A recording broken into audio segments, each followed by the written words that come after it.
Bienvenue à ce temps de repos avec la parole de Dieu.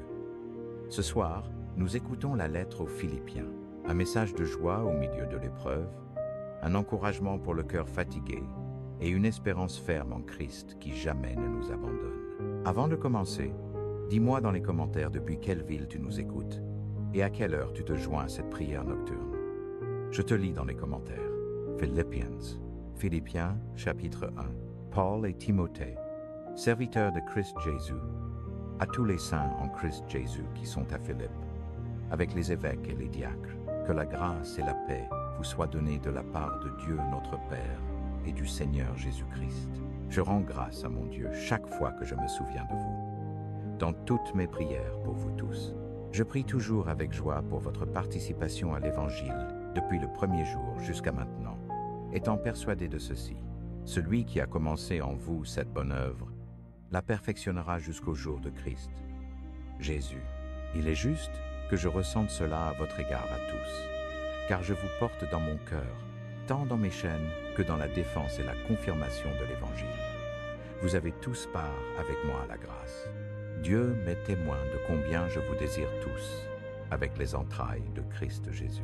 Et voici ce que je demande dans ma prière: que votre amour abonde encore davantage en connaissance et en toute intelligence, afin que vous discerniez ce qui est le meilleur, et que vous soyez purs et irréprochables pour le jour de Christ, remplis du fruit de justice qui vient par Jésus-Christ, pour la gloire et la louange de Dieu.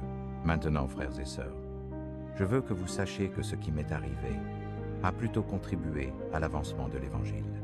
En effet, il est devenu manifeste dans tout le prétoire et chez tous les autres que je suis enchaîné pour la cause de Christ.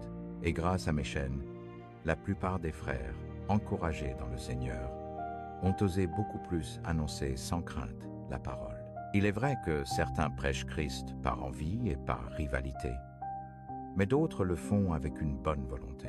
Ceux-ci le font par amour, sachant que je suis établi pour la défense de l'Évangile. Ceux-là prêchent Christ par ambition égoïste, non sincèrement, pensant ajouter de l'affliction à mes chaînes. Mais qu'importe, de toute manière, que ce soit par de faux motifs ou par de vrais, Christ est annoncé. Et en cela je me réjouis, oui, et je me réjouirai encore, car je sais que, par vos prières et par l'assistance de l'Esprit de Jésus-Christ, cela tournera à ma délivrance. Mon ardent désir et mon espérance, c'est que je ne serai en rien confus, mais qu'avec toute hardiesse, maintenant comme toujours, Christ sera magnifié dans mon corps, soit par la vie, soit par la mort. Car pour moi, vivre, c'est Christ, et mourir, c'est gain. Mais si vivre dans la chair signifie pour moi un travail fructueux, alors que choisirais-je? Je ne sais pas. Je suis pressé des deux côtés. J'ai le désir de partir et d'être avec Christ, ce qui est de beaucoup le meilleur. Mais à cause de vous, il est plus nécessaire que je demeure dans le corps. Persuadé de cela, je sais que je demeurerai, et que je demeurerai encore avec vous tous pour votre progrès et pour votre joie dans la foi, afin que, par mon retour auprès de vous, votre gloire en Christ Jésus abonde à cause de moi, quoi qu'il arrive. Conduisez-vous d'une manière digne de l'Évangile de Christ. Ainsi, que je vienne vous voir ou que je reste absent, j'apprendrai que vous demeurez ferme dans un même esprit, combattant d'un même cœur pour la foi de l'Évangile, sans vous laisser intimider en rien par ceux qui s'opposent. Cela est pour eux un signe de perdition, mais pour vous un signe de salut, et cela de la part de Dieu, car il vous a été accordé, à cause de Christ, non seulement de croire en lui, mais aussi de souffrir pour lui, puisque vous traversez le même combat que vous avez vu en moi, et que maintenant vous entendez encore en moi. Philippiens, chapitre 2.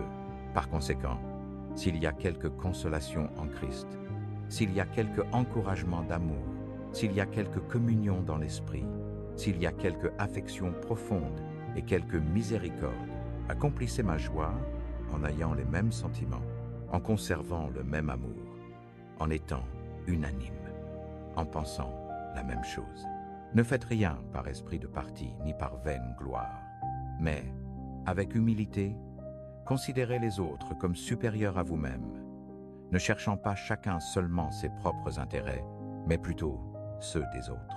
Ayez en vous la même attitude qui fut aussi en Christ Jésus, lequel, existant en forme de Dieu, n'a pas considéré l'égalité avec Dieu comme une proie à saisir, mais s'est dépouillé lui-même, prenant la forme de serviteur, devenant semblable aux hommes et étant trouvé en condition d'homme. Il s'est humilié lui-même, se rendant obéissant jusqu'à la mort, oui, jusqu'à la mort sur une croix. C'est pourquoi aussi Dieu l'a souverainement élevé et lui a donné le nom qui est au-dessus de tout nom, afin qu'au nom de Jésus tout genou fléchisse dans les cieux, sur la terre et sous la terre, et que toute langue confesse que Jésus-Christ est Seigneur, à la gloire de Dieu le Père. Par conséquent, mes bien-aimés, comme vous avez toujours obéi, non seulement en ma présence, mais bien plus encore maintenant en mon absence, occupez-vous de votre salut avec crainte et tremblement, car c'est Dieu qui produit en vous aussi bien le vouloir que le faire, selon sa bonne volonté. Faites toutes choses sans murmure ni discussion, afin que vous soyez irréprochables et purs, des enfants de Dieu sans tache, au milieu d'une génération perverse et corrompue, au milieu de laquelle vous brillez comme des luminaires dans le monde, attachés à la parole de vie, pour que je puisse me glorifier au jour de Christ de n'avoir pas couru en vain ni travaillé en vain. Et même si ma vie est versée en libation sur le sacrifice et le service de votre foi, je me réjouis. Et je me réjouis avec vous tous. Et de la même manière, vous aussi, réjouissez-vous et régalez-vous avec moi. J'espère dans le Seigneur Jésus pouvoir vous envoyer bientôt Timothée, afin que moi aussi je sois encouragé en apprenant des nouvelles de votre état, car je n'ai personne qui prenne un intérêt aussi sincère pour votre bien-être que lui. En effet, tous cherchent leurs propres intérêts, et non ceux de Jésus-Christ. Mais vous connaissez l'épreuve de sa fidélité. Comme un fils sert son père, ainsi il a servi avec moi pour l'œuvre de l'Évangile. J'espère donc l'envoyer dès que j'aurai vu comment les choses tournent pour moi. Et j'ai confiance dans le Seigneur que moi-même aussi j'irai bientôt. Cependant, j'ai jugé nécessaire de vous renvoyer Épaphrodite, mon frère, mon compagnon d'œuvre et mon compagnon de combat, qui est aussi votre envoyé et qui a servi à mes besoins. Car il languit après vous tous, et il est fort d'angoisser parce que vous avez appris qu'il avait été malade. En effet, il a été malade, tout près de la mort. Mais Dieu a eu pitié de lui, et non seulement de lui, mais aussi de moi, afin que je n'aie pas tristesse sur tristesse. C'est pourquoi je l'envoie avec plus de hâte, afin que, en le revoyant, vous vous réjouissiez, et que moi-même je sois moins anxieux. Recevez-le donc dans le Seigneur avec toute joie, et tenez en haute estime des personnes comme lui, car pour l'œuvre de Christ il a été tout près de mourir, ayant risqué sa vie afin de suppléer à ce que vous ne pouviez pas faire personnellement pour mon service. Chapitre 3. Au reste, frères et sœurs, réjouissez-vous dans le Seigneur. Pour moi, il ne m'est pas pénible de vous écrire les mêmes choses, et pour vous cela est un motif de sécurité. Gardez-vous des chiens, gardez-vous des mauvais ouvriers, gardez-vous des mutilateurs du corps, car nous sommes la véritable circoncision.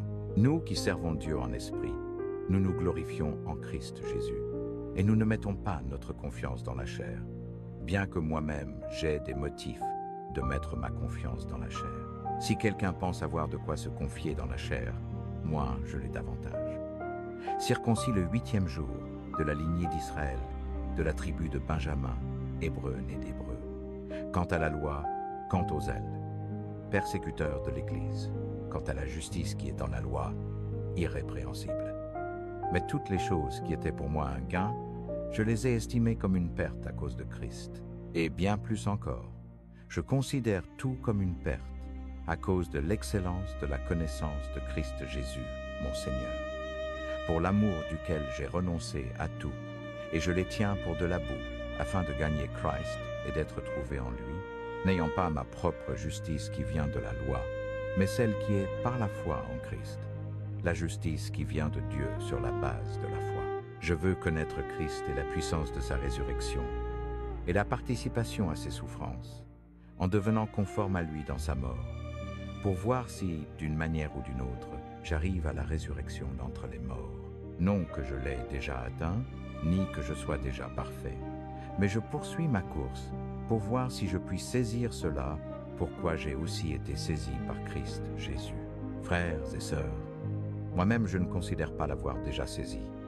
Mais une chose je fais, oubliant certes ce qui est derrière, et m'étendant vers ce qui est devant, je poursuis vers le but, vers le prix de l'appel suprême de Dieu en Christ Jésus. Ainsi donc, tous ceux qui sommes matures, ayons cette même manière de penser. Et si en quelque chose vous pensez autrement, Dieu vous le révélera aussi.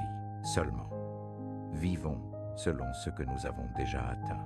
Frères et sœurs, soyez mes imitateurs et fixez les regards sur ceux qui vivent selon l'exemple que vous avez en nous. Car, comme je vous l'ai dit souvent et maintenant je le répète en pleurant, beaucoup vivent comme ennemis de la croix de Christ. Leur fin est la perdition. Leur Dieu est le ventre. Ils se glorifient de ce qui fait leur honte. Leur pensée est aux choses terrestres. Mais notre citoyenneté est dans les cieux, d'où nous attendons aussi avec ardeur le Sauveur, le Seigneur Jésus-Christ, lequel, par le pouvoir qu'il a de soumettre à lui-même toutes choses, transformera notre corps d'humiliation pour qu'il soit conforme à son corps glorieux. Philippiens, chapitre 4.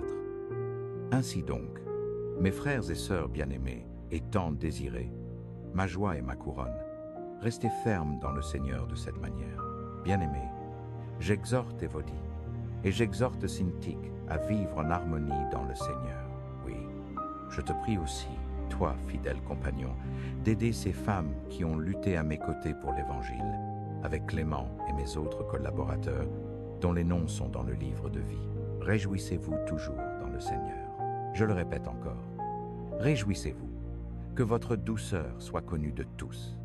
Le Seigneur est proche, ne vous inquiétez de rien, mais en toute chose, par la prière et la supplication, avec des actions de grâce, exposez vos requêtes à Dieu, et la paix de Dieu, qui surpasse toute intelligence, gardera vos cœurs et vos pensées en Christ Jésus.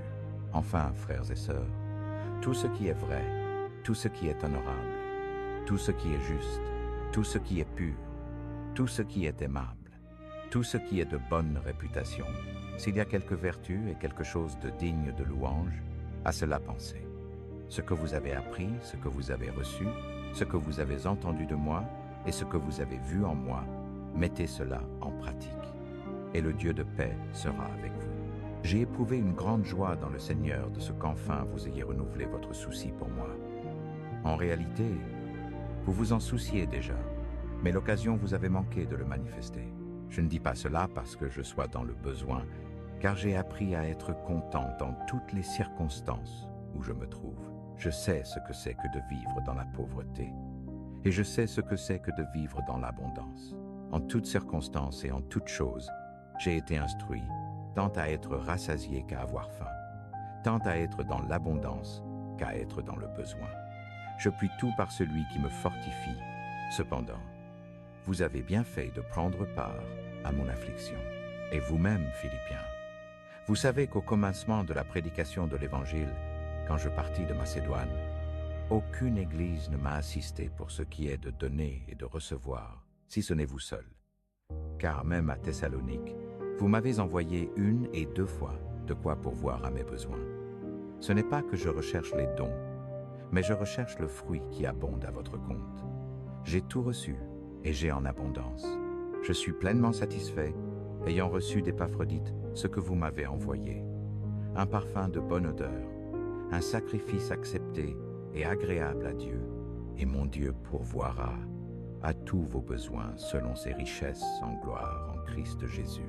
À notre Dieu et Père soit la gloire au siècle des siècles. Amen. Saluez tous les saints en Christ Jésus. Les frères qui sont avec moi vous saluent. Tous les saints d'ici vous saluent, surtout ceux de la maison de César. Que la grâce du Seigneur Jésus-Christ soit avec votre esprit. Amen. Maintenant, cette lecture va être rejouée pour que tu puisses t'endormir en paix. Philippiens.